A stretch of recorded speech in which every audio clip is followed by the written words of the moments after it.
இதை கேள்வி கேட்பதற்கு யாருமே கிடையாது அப்படிங்கிறதா வந்து பார்த்தீங்கன்னா வேதனைக்குரிய ஒன்று. எத்தனையோ கட்சி தலைவர்கள் இருக்கிறாங்க. தமிழ் சார் அவங்க வந்து இப்போ போன தடவை நான் 100க்கு 95 போட்டேன். இந்த தடவை 100 போட்டுறணும் அப்படிங்கிற மாதிரி ஒரு ஆர்வத்தில எப்படியாவது வேலை வாங்கிடணும்.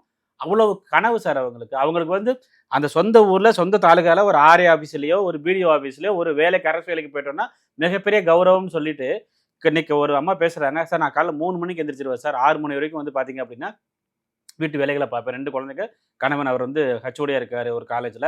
அப்புறம் வந்து 3லேருந்து 6 மணிக்கு உட்காந்து படிப்பேன். 6 மணிலேருந்து 9 மணிக்கு வீட்டு வேலைய பார்த்து அவங்கள எல்லாரையும் அனுப்பிட்டு, 9 மணிலேருந்து சாயந்தரம் 4 மணி வரைக்கும் உட்காந்து படிப்பேன். அப்புறம் வந்து அவங்களுக்கு இந்த சமைச்செல்லாம் குடுத்துட்டு 9:30க்கு பிள்ளைங்கள தூங்க வச்சுட்டு, அப்புறம் 2 மணி நேரம் உட்காந்து படிப்பேன். அப்போ ஒரு நாளைக்கு அவ்வளோ மணி நேரம் ஒர்க் பண்றாங்க. இது வந்து குடும்ப தலைவிகள், கூலி வேலை பார்க்குறவங்க, சைக்கிள் கடை வச்சிருக்கிறவங்க, டீ கடை வச்சிருக்கிறவங்க பசங்க, அவங்க இவங்கன்னு சொல்லிட்டு ஏகப்பட்ட பேர் வந்து பார்த்தீங்க அப்படின்னா, இதுல வந்து கஷ்டப்படுறவங்க எழுதின இல்ல எக்ஸாம் சார். சார். நான் கண்கூடா பார்த்துருக்கேன் சார். தமிழ்நாடு முழுக்க வந்து எல்லா அரசு லைப்ரரி, எல்லா அரசு நூலகங்கள்லயும் ஒரு போட்டித் தேர்வுக்கு தவம் மாதிரி படிக்கிறாங்க சார். மரத்தடியில உட்கார்ந்து படிக்கிறாங்க, கோவில்ல உட்கார்ந்து அவங்களுடைய படிக்கிறாங்க. அவங்களுடைய அந்த கஷ்டங்கள வந்து நம்ம வந்து கண்ணால பார்க்கவே பார்க்கிறோம். முடியாது. எஸ். அப்படிப்பட்ட கஷ்டப்படுற ஸ்டூடண்ட்ஸ் எழுதக்கூடிய ஒரு எக்ஸாம். நீங்க ஒரு குரூப் 1 எக்ஸாம் இப்படி கேட்டிருந்தா கூட நாங்க வந்து கவலைப்பட மாட்டோம்.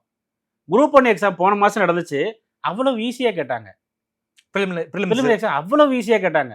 குரூப் 4 எக்ஸாம் இவ்வளவு டஃப்பா கேட்குறீங்க.